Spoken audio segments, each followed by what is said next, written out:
सारा से अब बतिया बतारे रे, अरे फोनवो हमारे बतारे रे, अरे फोनवो हमारे ना उठावो तारे रे, करा के हमसे ही जीते रहो तारे बीजी कौन गलती हमार हो गइल, तोरा खाती भइनी बेकार जानल परिवार तोरा दोसरा से प्यार हो, सारा से प्यार हो, सारा से प्यार हो गइल। आप घबरा रही हैं क्या? नहीं बोलो बोलो बोलो। आप घबराइए मत, इसलिए कि आपको बहुत नाम करना है, बहुत आगे तक जाना है। आप घबराइएगा तो कैसे होगा? कि हरियाणा जिला में खिलल हमर नामावा, कि हरियाणा जिला में खिलल हमर नामावा, ए डार्लिंग तोहरे कारनामा, हरियाणा जिला में खिलल हमर नामावा, अरे ए डार्लिंग तोहरे कारनामा, अरे ए डार्लिंग तोहरलिंग तोहरलिंग तोहरे कारनामा, मोरे आफत में बजानावा, अरे फोटो लेके खोजे पुलिस थानावा, ए सोना तोहरे कारनामा। नमस्कार, प्रणाम। आप देख रहे हैं अरुण सही न्यूज और भोजपुरी के बहुत ही बढ़िया कलाकार जिनका गाना इंस्टाग्राम पर वायरल हो रहा है, आशिक अरविंद जी से मैं मुलाकात करवाता हूँ सेट पर, और यहाँ बहुत सारे दर्शक भीड़ किए हुए हैं। मैं मुलाकात कराता हूँ सीधे सीधे। तो चैनल में स्वागत है आशिक अरविंद जी, कैसे हैं? बहुत बढ़िया बानी। सबसे पहले अरुण से नहीं न्यूज के जे भी देखवैया बा सब कोई के चरण स्पष्ट बा, और वो सब चाहिए चैनल के सब्सक्राइब करें। यही कलाकार है जो गाना वायरल हो रहा है, फोन पर काहे बतियाओ तेरे गाना इंस्टाग्राम पर, सोशल मीडिया पर, यूट्यूब पर पूरा गाना बज रहा है भाई का। तो भाई से आज मुलाकात हो गया है और वीडियो डायरेक्टर भी हैं, सारे लोग बैठे हैं, मुलाकात करवाते हैं, बातें करवाते हैं और इनसे बहुत सारे बात होगी। जो गाना पूरा बज रहा है पूरा इंस्टाग्राम पर, यूट्यूब पर, जहाँ देखिए तहाँ इन्हीं गाना बज रहा है। तो इस सारा के सारा के बात इन्हीं से हम करवाएंगे, पूछताछ करते हैं। तो ये बताइए, गाना वो का बहुत वायरल हो रहा है गाना, जी जी बहुत कैसा लग रहा है? बहुत अच्छा लग रहा है। अच्छा लग रहा है बहुत गाना इनका वायरल और इंस्टाग्राम पर पूरा हिट हो गया है। यूट्यूब पर जहाँ भी देखिए, यूट्यूब पर सर्च मारिए इन्हीं का गाना आ रहा है। व्हाट्सअप फेसबुक सारा पर सारा लगा हुआ है। तो सबसे पहले मैं चाहूँगा कि आपका हिट जो हुआ है वायरल गाना, आप पहले गाइए दर्शकों के बीच। सबसे पहले रउआ सब आशिक अरविंद जादव ऑफिशियल पे जाई, आ वही पे गीत छूटल बा कि हरे दोसरा से अब बतिया तारे रे, अरे फोनवो हमारे ना उठाव तारे रे। बोलना का है, बहुत सारा चैनल पे भी गीत चढ़ा है, और वो सब जाई आशिक अरविंद जादव ऑफिशियल पे, और वो सब सुनी। आ भाई के बहुत दुलार प्यार दी सब। भाई का बहुत ही गाना एकदम मार्केट में धूम मचा है, और भाई का मैं इनके बारे में कितना व्याख्या करूं उतना कम है। गाना खूब बज रहा है। आइए उनसे मुलाकात करवाते हैं बढ़िया से बढ़िया। और मेरे राजू भैया हैं, राजू भैया यही है वीडियो डायरेक्टर राजू भैया, इनसे मुलाकात करवाते हैं। तो कैसे हैं सर? हम तो मस्त हैं, आपने बताइए कैसे हैं? सब बढ़िया हैं। देख रहे हैं जितने भी अरुण से नहीं न्यूज़ के देखने वाले हैं सब भैया को सबको प्रणाम। जितने भैया श्रोता सुनवैया देखवैया हैं सबको प्रणाम। ये भैया आप कैसे हैं? शूटिंग कर रहे हैं भैया यहाँ आशिक अरविंद जी का, और पूरा मजे से शूटिंग हो रहा है। तो मेरे पास खबर आया कि यहाँ शूटिंग चल रहा है, तो हम यहाँ आए। और ये बताइए कि आप कब से काम कर रहे हैं इन गाने पर?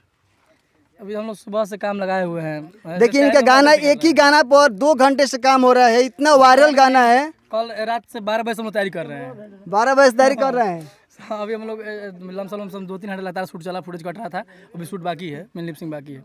अभी गाना बहुत ट्रेंडिंग कर रहा है भाई गाना मेरा छोट भाई है, और वो सब प्यार से बात दी ही गाना के।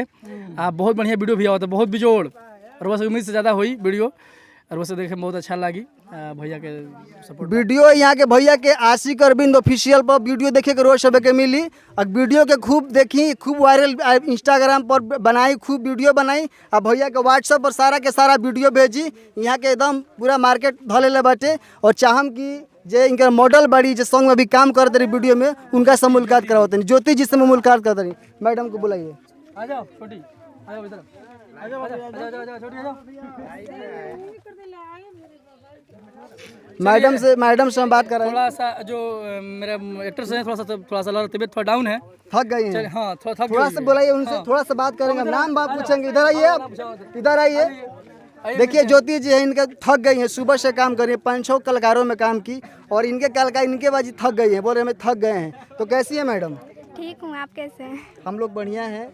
और इनका गाना में काम करके आपको कैसा लगा? मुझे तो बहुत अच्छा लग रहा है। इनका सैड सॉन्ग बहुत वायरल हो रहा है, आपका भी एक वीडियो वायरल हुआ है जो इनको बनाई है कि फोनवे पर काहे बतियावत रे, पूरा वायरल हुआ है। तो वीडियो बनाने का टाइम कैसा लगा आपको इनका गाना पर? बहुत अच्छा लगा। अच्छे भी हैं, स्मार्ट भी हैं। हाँ चलिए, अच्छा है। अच्छा, पूरा नाम आपका क्या है? मेरा ज्योति कुमारी। ज्योति कुमारी। कहाँ के रहने वाली हैं? कुशीनगर। खुशीनगर। कहाँ पड़ता है ये खुशीनगर? देवरिया में होता है। देवरिया में। देवरिया में। अच्छा कुशीनगर। उधर पड़ता अच्छा ये बताइए मैडम कि स्ट्रगल आप कब से कर रही हैं ये संगीत लाइन में, कब से काम कर रही हैं गानों में? ज़्यादा दिन से नहीं, 1-2 महीने से। 1-2 महीने से। और 1-2 महीने के अंदर में इनको हिट कर दी गाने पे और काम भी कर रही हैं। आपका वीडियो हम इंस्टाग्राम पर और फेसबुक पर हम देखे हैं कि पूरा चल रहा है कि फोनवे पर काहे बतियावत रे। चलिए अब इनसे बात करते हैं। तो भैया कितना खुश हैं आप? हम तो बहुत खुश बनी। बहुत खुश बानी। चाम की फिर एक बार वो गाना सुनाई मैडम के साथ में, ये वाला। हाँ पूरा एक्टिंग के साथ में ये वाला गाना सुनाई, जो गाना आपका पूरा यूट्यूब पर इनका एकदम चर्चा हुआ है। बहुत सारे चैनल वाले डाल चुके हैं गाने इनका चैनल से उठा के। कॉपीराइट मत मारिएगा, सभी भाई को जीने दीजिए। चाहिए फिर गाना सुनाइए वाला। गाना के बोल बा कि हर दोसरा से अब बतियावत रे, हर फोनवो हमारे ना उठावत रे। बोलना का है? हर दोसरा से अब बतियावत रे, हर फोनवो हमारे ना उठावत रे। करा के हमसे ही जीते रहता रे, बीजी कौन गलती हमार हो गइल। हम तोरा खाती भइनी बेकार, जानल परिवार तोरा दोसरा से प्यार हो गइल। देखिए भाई का इतना गाना वायरल हुआ है कि दर्शक को भीड़ लगी हुई है। भाई दर्शक को दिखाते हैं। देखिए ये भैया कैसे हैं भैया? बहुत बढ़िया। गाना भाई के बहुत चल रहा बा। बहुत आइए भैया हैं, ये सारे भैया हैं, पूरा भीड़ लगा हुआ है सेट पर। निरंजन जी हैं, मेरे बहुत क्लोज मित्र हैं। देखिए बहुत बड़ा मेरा सपोर्टर है। निरंजन जी कैसे हैं भाई? बहुत बढ़िया भाई। पूरा गाना इनका वार धूम मचा है। इस जगह हम लोग शूट करने आए हैं, सारा व्यवस्था इन्हीं का है। सारा मतलब आप ही किए हैं? सारा व्यवस्था किए हैं। चलिए लाइन अप भैया किए हैं, अब व्यवस्था किए हैं। चलिए बहुत बढ़िया है। देखिए छोटे छोटे बच्चे हैं यहाँ, देखिए सबको दिखा रहे हैं। देखिए कितना क्यूट मैडम है, ये सर हैं जो मेन हीरो हैं और ये अभिनेत्री हैं। तो हीरो से ही बात करेंगे, फिर अभिनेत्री से बात करेंगे। तो ये बताइए कि अगला कोई नेक्स्ट आपका ब्लास्ट होने वाला है? बहुत सारा गीत गवा कर रखा हुआ है। अच्छा अब बहुत जल्द आने वाला है। जी जी। आशिक अरविंद जब ऑफिशियल पे भी आएगा, बहुत सारा चैनल है। अब रॉक म्यूजिक है, उस पर भी आएगा। मैंने बहुत सारा चैनल है। जैसे आपका गाना हिट हुआ मार्केट में, तो कितना फोन आया आपके पास? अरे महाराज कहीं मत फोन के मारे तो बहुत भाई लोग के फोन आवता, बहुत बढ़िया लगता। और ऑडियो इतना क्रश कैले बाटे यहाँ के, 1-2 दिन में लाखों बाटे यहाँ के व्यू। ऑडियो इतना बढ़िया क्रश कर गइल। अभी वीडियो बाकी भाभी, तो वीडियो में देखिए अभिनेत्री बहुत क्यूट से सुंदर अभिनेत्री काम करतनी और कितना स्मार्ट हीरो। बहुत जल्द वीडियो आवता। तो वीडियो के बारे में हम पूछम भैया से, ये बताई रहुआ कि वीडियो कैसन कौन क्वालिटी में होता, कौन टाइप में होता? वीडियो तो माने बहुत अच्छा हमने के चाहते हैं कि बहुत अच्छा आवे। भैया के उम्मीद से जहाँ तक ले भैया के सपोर्ट बा, यहाँ के ये अपना के मर्जी से करते नहीं। भर दिन दूसर गाना शूट नहीं होता, एक ही गाना पर माने भर दिन होगा एक ही गाना। देखिए वीडियो भैया डायरेक्टर हैं राजू भैया, तो भैया की इच्छा से हो रहा है। सभी कलाकारों की इच्छा से वीडियो होता है कि भैया की इच्छा से वीडियो हो रहा है। तो भैया बढ़िया से बढ़िया काम करेंगे और काम करते हैं। और इनका भी पूरा देखिए। और मैं फिर अभिनेत्री जी से बात करता हूँ। आप घबरा रही हैं क्या? नहीं बोलो बोलो बोलो। आप घबराइए मत, इसलिए कि आपको बहुत नाम करना है, बहुत आगे तक जाना है। आप घबराइएगा तो कैसे होगा? इन इंटरव्यू के लिए आप छुप रही हैं, छुपिए मत। भैया का गाना याद है ना फोन पर? हाँ। बहुत बढ़िया वीडियो इनका आया है, बहुत ही बढ़िया। अच्छा सर ये बताइए कि गाना तो हम जो सोच रहे हैं, मेरे दर्शक चाह रहे हैं कि ये वाला गाना, मेरे पास फोन आया था कि सर उनका गाना हिट हुआ है, उनको बार बार ये गाना गवाई। खिलल बाटे नमवा, थोड़ा वो सुनाइए गाना। अभी वो छोटा था, एक छोटा मोटा चैनल था, पर बहुत अच्छा रिस्पॉन्स भैया लोग का मिला था। गाना का बोल था कि हरियाणा जिला में खिलल हमर नामावा ए डार्लिंग तोहरे कारनामा। हरियाणा जिला में खिलल हमर नामावा अरे ए डार्लिंग तोहरे कारनामा। अरे ए डार्लिंग तोहरे कारनामा मोरे आफत में बजानावा।